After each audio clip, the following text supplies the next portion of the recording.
L'Éternel appela Moïse, de la tente d'assignation, il lui parla et dit. Parle aux enfants d'Israël, et dis-leur, lorsque quelqu'un d'entre vous fera une offrande à l'Éternel, il offrira du bétail, du gros ou du menu bétail. Si son offrande est un holocauste de gros bétail, il offrira un mâle sans défaut, il l'offrira à l'entrée de la tente d'assignation, devant l'Éternel, pour obtenir sa faveur. Il posera sa main sur la tête de l'holocauste, qui sera agréé de l'Éternel, pour lui servir d'expiation.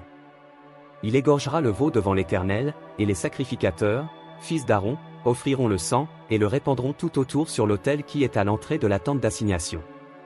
Il dépouillera l'holocauste, et le coupera par morceaux. Les fils du sacrificateur Aaron mettront du feu sur l'autel, et arrangeront du bois sur le feu. Les sacrificateurs, fils d'Aaron, poseront les morceaux, la tête et la graisse, sur le bois mis au feu sur l'autel.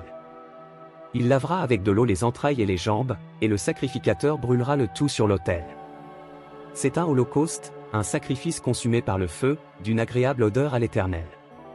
Si son offrande est un holocauste de menu bétail, d'agneau ou de chèvre, il offrira un mâle sans défaut. Il l'égorgera au côté septentrional de l'autel, devant l'Éternel, et les sacrificateurs, fils d'Aaron, en répandront le sang sur l'autel tout autour. Il le coupera par morceaux, et le sacrificateur les posera, avec la tête et la graisse, sur le bois mis au feu sur l'autel. Il lavera avec de l'eau les entrailles et les jambes, et le sacrificateur sacrifiera le tout, et le brûlera sur l'autel. C'est un holocauste, un sacrifice consumé par le feu, d'une agréable odeur à l'Éternel.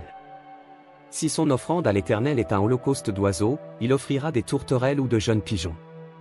Le sacrificateur sacrifiera l'oiseau sur l'autel, il lui ouvrira la tête avec l'ongle, et la brûlera sur l'autel, et il exprimera le sang contre un côté de l'autel. Il ôtera le jabot avec ses plumes, et le jettera près de l'autel, vers l'orient, dans le lieu où l'on met les cendres. Il déchirera les ailes, sans les détacher, et le sacrificateur brûlera l'oiseau sur l'autel, sur le bois mis au feu. C'est un holocauste, un sacrifice consumé par le feu, d'une agréable odeur à l'Éternel.